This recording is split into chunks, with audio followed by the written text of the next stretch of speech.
افلا يتدبرون القرآن ام على قلوب اقفالها، تو کیا یہ لوگ قرآن میں غور نہیں کرتے یا دلوں پر قفل لگ رہے ہیں؟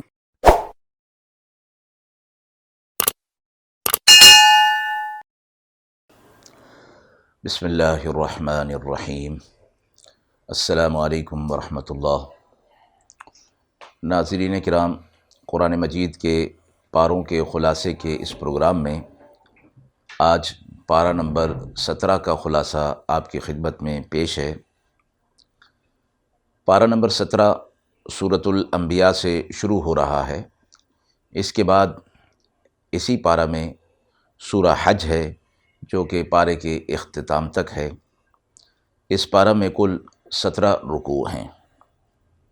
رکوع نمبر 1، آیت نمبر 1، اقترب للناس حسابهم، لوگوں کے حساب کا وقت قریب آ گیا۔ غفلت میں پڑے ہوئے لوگوں کو تنبیہ کی جا رہی ہے کہ دنیا میں اور دنیا کے مشاغل میں پھنس کر اور اس میں پڑھ کر آخرت کی طرف سے غافل ہو جانا، یعنی قیامت کے دن سے غافل ہو جانا، قیامت کو بھلا دینا، فرمایا یہ انتہائی برا ہے، اس لیے کہ آخرت کو بھلا دینا ہی اکثر گناہوں کی بنیاد بنتا ہے۔ یعنی قرآن مجید کی مختلف آیات میں، احادیث میں آخرت کا کثرت کے ساتھ بیان ہے، یعنی انسان کے عمل کو درست کرنے کے لیے اس پر یقین اور پختہ یقین کرنا ضروری ہے۔ اس کو اس طرح سمجھا جا سکتا ہے کہ جس شخص کو اپنے اعمال کی جواب دہی کا یقین نہیں اور وہ دنیا ہی میں بے شتر اور مہار اپنا ہی کام کرتا چلا جا رہا ہے اور غفلت میں پڑا ہوا ہے اور دنیا کو ہی اس نے مقصد بنایا ہوا ہے، تو وہ اس کا عمل کبھی ٹھیک نہیں ہو سکتا۔ اس کے مقابلے میں وہ شخص کہ جو آخرت پر یقین رکھتا ہے اور اسے معلوم ہے کہ میرا ہر عمل اللہ کے ہاں ہے اور مجھے اپنے ہر عمل کا جواب دینا ہے اور مجھے اللہ ہی کے پاس جانا ہے، وہ کبھی بھی دنیا کو اپنا مقصد نہیں بنائے گا، دنیا کے کاموں کو اپنا مقصد نہیں بنائے گا، بلکہ آخرت کو ہی اپنی نظر میں رکھے گا۔ آیت نمبر 7، فَاسْأَلُوا أَهْلَ الذِّكْرِ إِن كُنتُمْ لَا تَعْلَمُونَ، اگر تمہیں معلوم نہ ہو تو اہل علم سے دریافت کر لیا کرو۔ عام آدمی جسے شریعت کے احکامات کا علم نہیں، اسے چاہیے کہ وہ کسی عالم سے دریافت کرے، احکامات کو دریافت کرے اور اس کے مطابق عمل کرے۔ یہ آیت مبارکہ جب نازل ہوئی تو مکہ کے یہود کے پاس لوگوں نے ایک وفد بھیجا کہ آپ صلی اللہ علیہ وسلم سے متعلق اور ان سے پہلے یہ پوچھا جائے کہ جتنے انبیاء علیہ الصلوۃ والسلام آئے وہ بشر ہی ہوا کرتے تھے یا فرشتے یا جنات میں سے ہوا کرتے تھے۔ تو آیت یہ نازل ہوئی کہ اگر تمہیں خود معلوم نہیں تو جنہیں معلوم ہے، جن کے پاس علم ہے، ان سے معلوم کر لو تو تمہیں معلوم ہو جائے گا۔ اور یہ آیت اور یہ حکم عام ہے کہ جس کو علم نہ ہو اسے چاہیے کہ وہ معلوم کر لے، بجائے اس کے کہ شریعت کے کسی حکم کو غلط عمل میں لے آئے۔ اہل علم سے پوچھ لینا اور اس کے بعد اس پر عمل کرنا یہ انتہائی اچھا اور مناسب کام ہوگا۔ رکوع نمبر 2، آیت نمبر 22، لَوْ كَانَ فِيهِمَا آلِهَةٌ إِلَّا اللَّهُ لَفَسَدَتَا، اگر اللہ کے علاوہ کوئی اور الہ ہوتا تو زمین پر فساد ہو جاتا۔ یعنی ہر الہ اپنا قانون چلانے کی کوشش کرتا اور جب وہ قانون دوسرے کے سامنے آتا تو وہ دوسرا اس قانون کو رد کر دیتا، اس طرح کائنات کے نظام میں فساد پیدا ہو جاتا۔ اللہ کی ذات اس چیز سے پاک ہے جو یہ اللہ پر نسبت اور بہتان باندھتے ہیں۔ یعنی یہ بھی ایک حکمت پر مبنی ہے، عدل اور انصاف ہے کہ کائنات کے نظام کے لیے ایک ہی الہ، ایک ہی معبود ہونا چاہیے اور جس کی طاقت اور قدرت سب سے زیادہ ہو، اور وہ اللہ کے علاوہ کوئی اور نہیں۔ اس لیے اللہ کے علاوہ کوئی اور الہ بھی نہیں، اللہ کے علاوہ کوئی اور معبود بھی نہیں۔ آیت نمبر 30 وجعلنا من الماء كل شيء حي، اور ہم نے ہر چیز کو پانی سے زندگی عطا فرمائی۔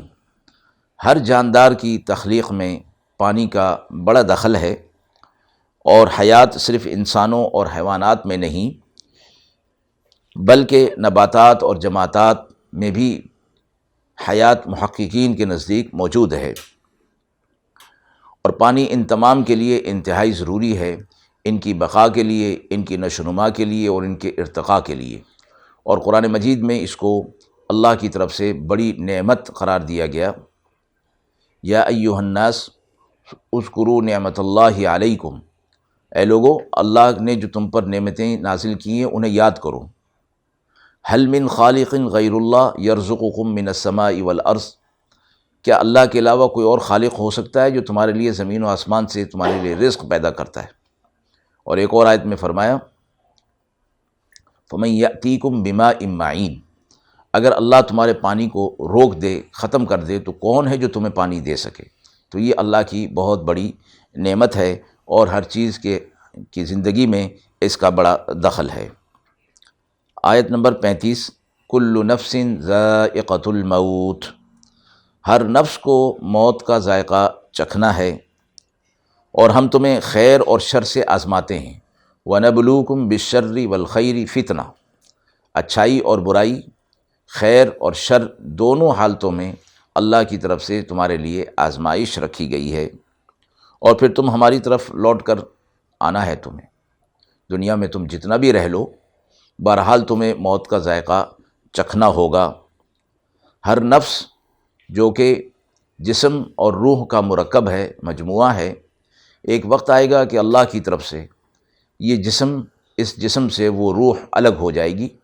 اس وقت جو مرکب ہے، اللہ رب العزت اس مرکب کو توڑ دے گا، اور جسم الگ ہو جائے گا اور روح الگ ہو جائے گی۔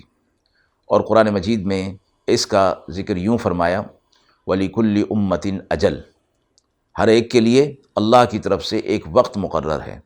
اذا جاء اجلهم لا يستأخرون ساعة ولا يستقدمون، جب وہ وقت اللہ کی طرف سے پورا ہو جاتا ہے تو نہ ایک لمحہ آگے ہو سکتا ہے، نہ ایک لمحہ پیچھے ہو سکتا ہے، پھر وہ اسی وقت پر ہوگا۔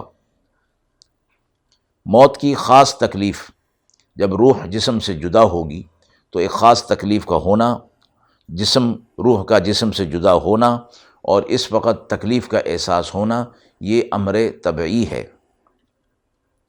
اور فرمایا آپ صلی اللہ علیہ وسلم نے کہ موت کی سختی سے اللہ کی پناہ مانگا کرو، کہ اس میں یہ سختی ہوتی ہے، اور موت کے وقت شیطان انسان کے قریب آ جاتا ہے اور اس کو اس وقت میں بھٹکانے کی کوشش کرتا ہے۔ اس لیے ایمان پر اور عمل صالح پر خاتمے کی دعا مانگنی چاہیے۔ وَنَبْلُوكُمْ بِالشَّرِّ وَالْخَيْرِ فِتْنَةً، یعنی تمہارے اوپر اگر کوئی خیر کی کیفیات ہیں تو یہ بھی تمہارے لیے اللہ کی طرف سے آزمائش ہے کہ تم اس میں خیر کو کس طرح پورا کرتے ہو، اور اگر شر ہے تمہارے اوپر، کوئی مشکلات اور پریشانیاں ہیں، تو اس میں تمہارا کیا رویہ ہے، اپنے زندگی کے معمولات کو کس طرح کر پورا کرتے ہو، آیا شریعت کے جو احکامات دیے گئے ہیں ان میں جو رعایت رکھی گئی ہے اس کو پورا کرتے ہو، یا پھر اپنی طرف سے تم اس کے اندر کوئی چیز شامل کرتے ہو۔ تو دونوں حالتوں میں اللہ کی طرف سے امتحان اور آزمائش ہے۔ رکوع نمبر 4، آیت نمبر 47 وَنَضَعُ الْمَوَازِينَ الْقِسْطَ لِيَوْمِ الْقِيَامَةِ، آیت میں فرمایا گیا قیامت کے دن اللہ رب العزت ایک میزان قائم فرمائیں گے، ایک ترازو قائم فرمائیں گے، اور وہ عدل والا ہوگا۔ موازین میزان کی جمع ہے، اور میزان کا معنی ترازو کے ہیں، اور اس ترازو سے مراد وہ ترازو کہ جس میں لوگوں کے اعمال تولے جائیں گے، وزن کیا جائے گا، اور قسط کے معنی عدل کے ہیں۔ قرآن مجید کی اس آیت میں اور دیگر آیات کے اندر یہ فرمایا گیا کہ جس کے اعمال وزن میں زیادہ ہو گئے وہ کامیاب ہوگا، اور جس کے اعمال وزن میں کم ہو گئے وہ ناکام ہوگا۔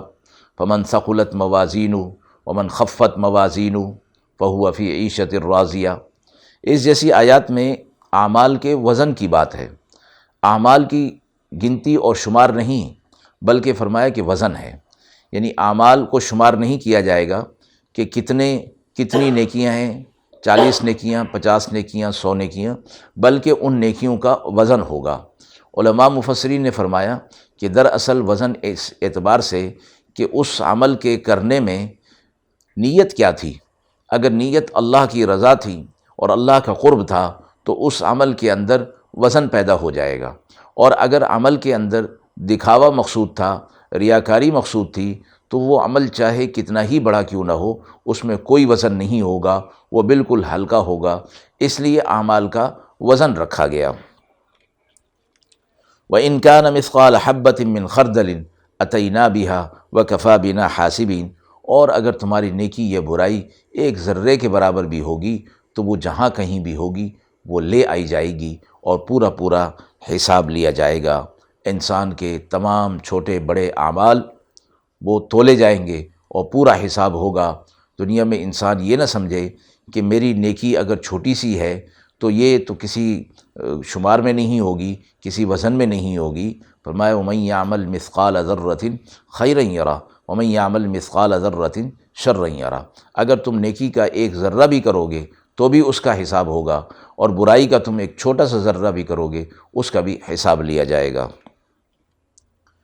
رکوع نمبر 5 میں حضرت ابراہیم علیہ السلام کا بتوں کو توڑنا اور بڑے بت کو چھوڑ دینے کا واقعہ مذکور ہے، اور ابراہیم علیہ السلام نے اپنی قوم کے سبق کے لیے اور ان کو ہدایت کے لیے جب وہ قوم اپنے کسی میلے وغیرہ میں گئی ہوئی تھی تو بت جو بیت اللہ میں تھے چھوٹے بتوں کو توڑ دیا اور انہوں نے کلہاڑا بڑے بت کے کاندھے پر رکھ دیا۔ قوم جب آئی تو انہوں نے دیکھا کہ سارے بت ٹوٹے ہوئے ہیں اور بڑا بت سلامت ہے اور اس کے کاندھے پر کلہاڑا ہے، تو سمجھ گئے کہ یہ کام ابراہیم علیہ السلام کا ہی ہو سکتا ہے، اس لیے کہ وہی ہمارے بتوں کو برا کہتے تھے۔ تو قوم پہنچ گئی ابراہیم علیہ السلام کے پاس اور کہا کہ یہ آپ نے توڑا ہے۔ ابراہیم علیہ السلام کا چونکہ مقصد جو تھا وہ ان کو ایک مثال اور سبق دینا تھا، تو انہوں نے فرمایا فَاسْأَلُوهُمْ إِن كَانُوا يَنْطِقُونَ، اس بڑے بت سے پوچھ لو، بڑے اپنے رب سے پوچھ لو اگر وہ بات کر سکتا ہے۔ تو انہوں نے کہا کہ یہ کیسے ہو سکتا ہے؟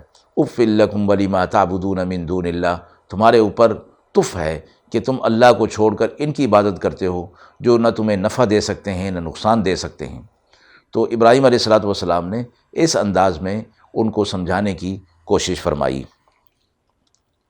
اگلی آیت میں اللہ تعالیٰ کے حکم سے اور ایک واقعہ جو ابراہیم علیہ السلام کے ساتھ پیش آیا کہ نمرود نے ابراہیم علیہ السلام کو آگ میں ڈال دیا۔ اللہ تعالیٰ نے آگ کو حکم دیا یا نار کونی بردا وسلاما علی ابراہیم، اے آگ ابراہیم علیہ السلام کے لیے ٹھنڈی اور سلامتی والی ہو جا۔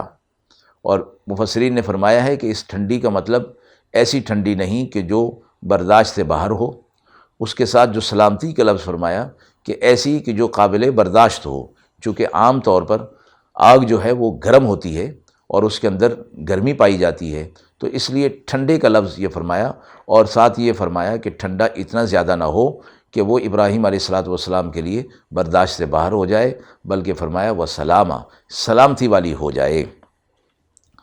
آگ نے آس پاس کی تمام چیزوں کو جلا دیا جو کہ اس کی خاصیت ہے، مگر اس ابراہیم علیہ السلام پر اللہ کے حکم سے کوئی آنچ نہ آئی۔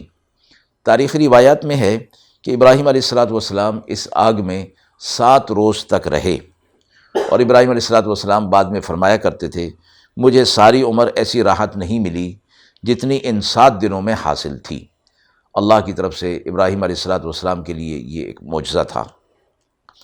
رکوع نمبر 6 میں نوح علیہ السلام، داؤد علیہ السلام، سلیمان علیہ السلام، ایوب اور یونس علیہ السلام کا تذکرہ موجود ہے کہ یہ اللہ کے برگزیدہ سچے وعدے کو پورا کرنے والے، اللہ کے فرما بردار اطاعت گزار یہ انبیاء علیہ السلام تھے۔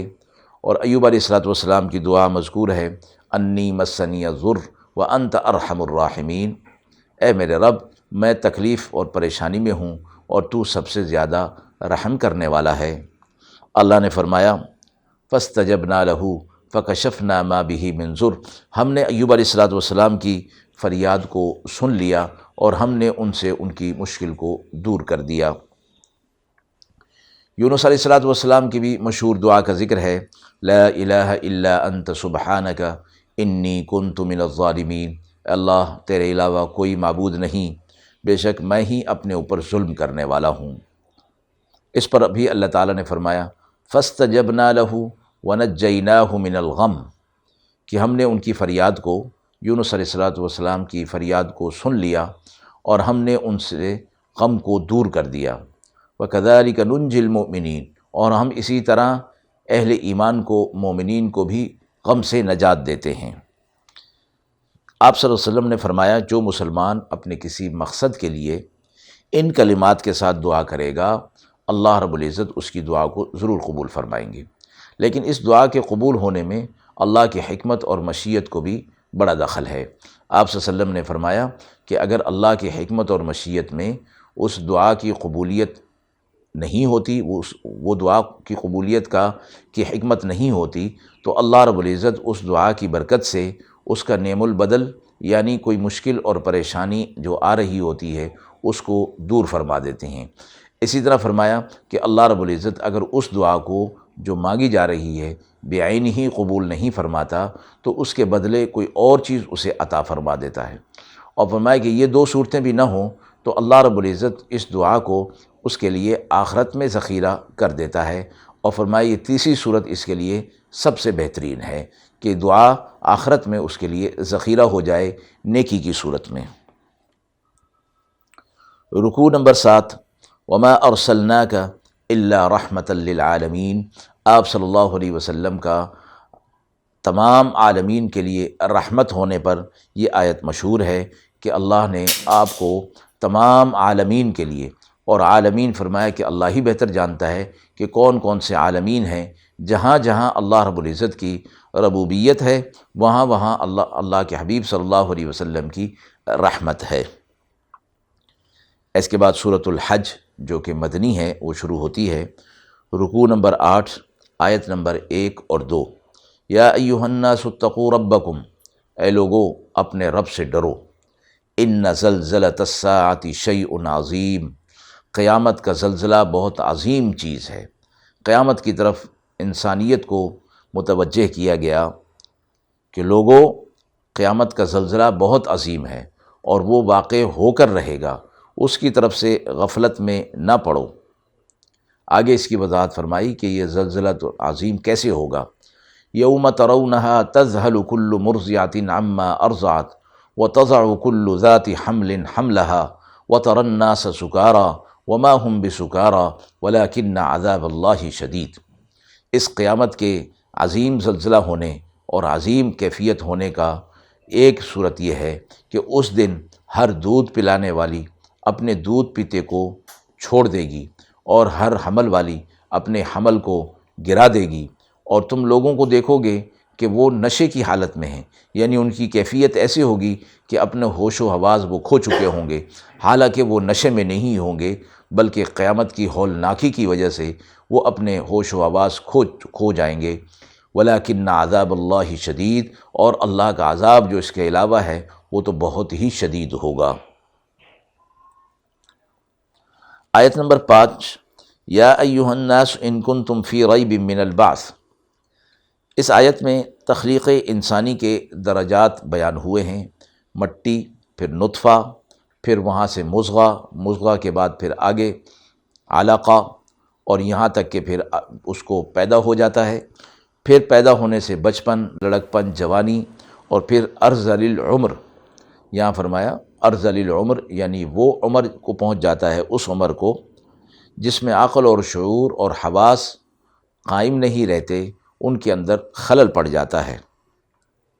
آپ صلی اللہ علیہ وسلم نے اس عمر سے، یعنی ایسی عمر ارذل العمر سے پناہ مانگی ہے اور امت کو دعا سکھائی، اللہم انی اعوذ بک من البخل واعوذ بک من الجبن واعوذ بک من ان ارد الی ارذل العمر وأعوذ بک من فتنة الدنیا وعذاب القبر۔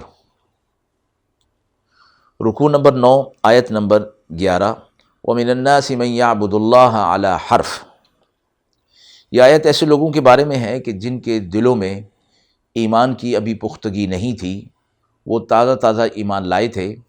جب ان کے اوپر حالات ایسے آتے کہ ان کی آل اولاد اور مال میں اضافہ ہو جاتا تو وہ کہتے کہ یہ دین بہت اچھا ہے، ہم اس دین پر آئے اور ہمارے ساتھ یہ اچھا ہو گیا، اور اگر اس کے برعکس ہوتا تو وہ نعوذ باللہ کہتے کہ یہ دین اچھا نہیں ہے۔ یعنی اس چیز کو وہ دین پر محمول کیا کرتے تھے، یعنی یہ دین کا کام ہے۔ فرمایا یہ بات نہیں ہے، خسرت دنیا والآخرہ، دنیا اور آخرت کا خسارہ ہے ایسے لوگوں کے لیے۔ یہ سمجھنا کہ یہ دین کی وجہ سے ہوا ہے، ایسا ہرگز نہیں، بلکہ یہ اللہ کی حکمت اور مشیت کی وجہ سے ہے۔ رکوع 10 آیت نمبر 23، وَلِبَاسُهُمْ فِيهَا حَرِيرٌ۔ اہل جنت کے لباس کے بارے میں فرمایا گیا ہے کہ اللہ ان کو ریشم کا لباس پہنائے گا، اور یہ آخرت کے ساتھ مخصوص ہے۔ دنیا میں فرمایا کہ مردوں کے لیے اللہ رب العزت نے ریشم کو حرام قرار دیا ہے، اور فرمایا کہ آخرت میں جو شخص بھی دنیا کے اندر حرام چیز کو استعمال کرے گا وہ آخرت میں وہاں استعمال نہیں کر سکے گا، جیسے اگر وہ اسی ریشم کے لباس کو استعمال کرتا ہے جو کہ حرام ہے تو آخرت میں اسے ریشم کا لباس نہیں دیا جائے گا۔ رکوع 11 آیت نمبر 28، لیشہدوا منافع لہم۔ بیت اللہ کے خاص فضائل بیان فرمائے گئے کہ اس میں ایک تو عبادت حج اور عمرے کا، اور اس کے اندر لوگوں کے لیے منافع بھی رکھے گئے ہیں، یعنی دنیا بھر سے لوگوں کا وہاں پر آنا اور ایک دوسرے سے ملاقات اور ایک دوسرے کے ساتھ کاروبار لین دین کے معاملات، یہ سب چیزیں منافع ہیں اور خاص فضائل میں شامل ہیں۔ آیت نمبر 30، فَاجْتَنِبُوا الرِّجْسَ مِنَ الْأَوْثَانِ وَاجْتَنِبُوا قَوْلَ الزُّورِ۔ بتوں کی گندگی سے اور جھوٹی بات سے اپنے آپ کو بچاؤ، یعنی حج کے دوران جب اس طرح کی صورت پیش آ جائے کہ غلط بات ہو رہی ہو اور سخت بات ہو رہی ہو تو اپنے آپ کو اس سے بچاؤ۔ رکوع 12 آیت نمبر 37، لن ینال اللہ لحومها ولا دماؤها۔ قربانی کے گوشت اور خون سے متعلق یہ فرمایا گیا کہ اللہ تک یہ چیز نہیں پہنچتی، گوشت اور خون قربانی سے مقصود ہی نہیں، اللہ کو ان چیزوں کی ضرورت نہیں، بلکہ جو چیز ان سے مقصود ہے وہ ہے تقوی، اور اللہ تک تمہارا تقوی پہنچتا ہے۔ وَلَٰكِن يَنَالُهُ التَّقْوَىٰ مِنْكُمْ، اللہ اس کے اندر تمہارا تقوی دیکھنا چاہتا ہے، اور یہی چیز ہر عبادت کے اندر رکھی گئی۔ تو ایک عبادت کی ظاہری شکل ہے اور ایک باطنی شکل ہے، تو عبادت کی ظاہری شکل کو اختیار کرنا بھی ضروری ہے۔ قربانی جو کہ جانور کو ذبح کرنا، گوشت کا حصول اور خون کا بہانا، فرمائیے اس کی ظاہری صورت ہے، لیکن اس ظاہری صورت کو اختیار کرنا یہ نہ ہو کہ گوشت کھانے کے لیے، کھلانے کے لیے، خون بہانے کے لیے یہ عمل کیا جا رہا ہے، بلکہ یہ ایک اس کی ظاہری صورت ہے۔ باطنی صورت اس کی تقوی ہے، جو اللہ فرما رہے ہیں کہ اللہ اس کے ذریعے سے تمہارے اندر تقوی دیکھنا چاہتا ہے۔ رکوع 13 آیت نمبر 46، افلم یسیروا فی الارض۔ آیت میں زمین کی سیر و سیاحت بغرض عبرت، بغرض سبق اور نصیحت کی ترغیب ہے کہ زمین پر چل پھر کر دیکھو کہ ہم نے ان لوگوں کے ساتھ جنہوں نے ہماری آیات کو جھٹلایا، ہم نے ان کے ساتھ کیا معاملہ کیا۔ فَتَكُونَ لَهُمْ قُلُوبٌ يَعْقِلُونَ بِهَا، کہ ان کے پاس دل تھے لیکن انہوں نے اس سے عقل سے کام نہیں لیا، یا یہ کہ ان کے کان تھے لیکن انہوں نے اس سے حق بات کو سنا نہیں۔ رکوع نمبر 14 آیت نمبر 52، وَمَا أَرْسَلْنَا مِن قَبْلِكَ مِن رَّسُولٍ وَلَا نَبِيٍّ إِلَّا إِذَا تَمَنَّىٰ أَلْقَى الشَّيْطَانُ فِي أُمْنِيَّتِهِ۔ نبی اور رسول کے دو الگ الگ مفہوم ہیں۔ نبی اس کو کہا جاتا ہے جس کی طرف اللہ کی طرف سے وحی آتی ہو، منصب نبوت اسے عطا کیا گیا ہو تاکہ قوم کی اصلاح ہو، تو اسے مستقل کوئی کتاب یا شریعت دی جائے، یا کسی پہلے نبی اور کتاب کی شریعت کی تعلیم پر اسے مامور کیا جائے، اسے نبی کہا جاتا ہے، اور رسول وہ ہے جسے مستقل کتاب اور شریعت ملی ہو۔ اس سے بھی یہ معلوم ہو گیا کہ ہر رسول کا نبی ہونا ضروری ہے، مگر ہر نبی کا رسول ہونا ضروری نہیں۔ رکوع نمبر 15 آیت نمبر 60۔ ذَلِكَ وَمَنْ عَاقَبَ بِمِثْلِ مَا عُوقِبَ بِهِ۔ آدمی اپنے اوپر ہونے والے ظلم کو برداشت کر لے، صبر کر لے، اور باوجود اس کے کہ انتقام اور بدلہ لے سکتا ہو لیکن وہ نہ لے، معاف کر دے، صبر کر لے، تو فرمایا کہ اس کا اجر اللہ کے پاس ہے۔ فمن عفا واصلح فاجرہ علی اللہ۔ جو معاف کر دے اور اصلاح کر لے، اس کا اجر اللہ کے پاس۔ وان تعفوا اقرب للتقوی۔ اور اگر تم معاف کر دو، اپنے اوپر ہونے والے ظلم کو معاف کر دو، تو یہ تقوی کے بہت زیادہ قریب ہے، یعنی اس سے تمہیں تقوی حاصل ہوگا۔ وَلَمَنْ صَبَرَ وَغَفَرَ إِنَّ ذَلِكَ لَمِنْ عَزْمِ الْأُمُورِ۔